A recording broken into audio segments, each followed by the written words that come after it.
La vie, elle vaut d'après ce que tu fais dans ta vie.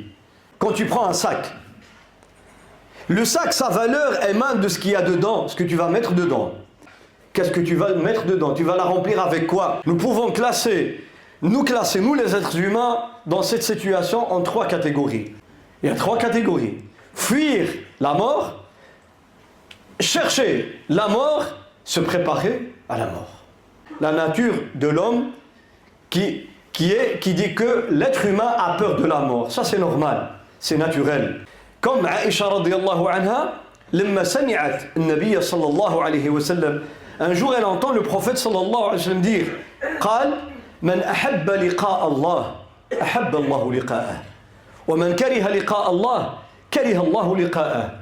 Celui qui aime rencontrer Allah, Allah aime le rencontrer. Et celui qui déteste rencontrer Allah, Allah déteste le rencontrer. فقالت عائشة رضي الله عنها يا رسول الله, nous détestons la mort, dit Aïcha رضي الله عنها. Est-ce que détester ou bien aimer rencontrer Allah veut dire aimer la mort? Le prophète dit non, c'est pas ça.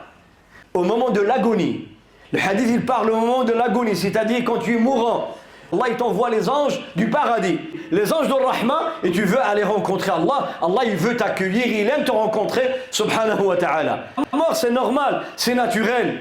Mais quand je dis fuir la mort, je parle d'une catégorie de gens qui sont tellement dans l'inconscience au point que quand on leur parle de la mort, ils perdent la boussole.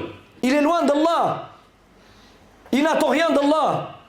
Il n'attend rien de l'au-delà. Si nous avions la possibilité de racheter la vie éternelle avec toutes les fortunes du monde, eh bien certains l'auraient fait. Tellement que pour eux, il n'y a que la vie. Al-hayat. Faqat hiya hayat. Hayatun ad-dunya. Attention, la mort, tu ne peux pas fuir la mort. Elle va te rencontrer. La mort est une loi qui ne fait pas d'exception parmi les hommes ni les anges, ni les prophètes, ni les messagers, ni les pieux. Kullu shay'in halik.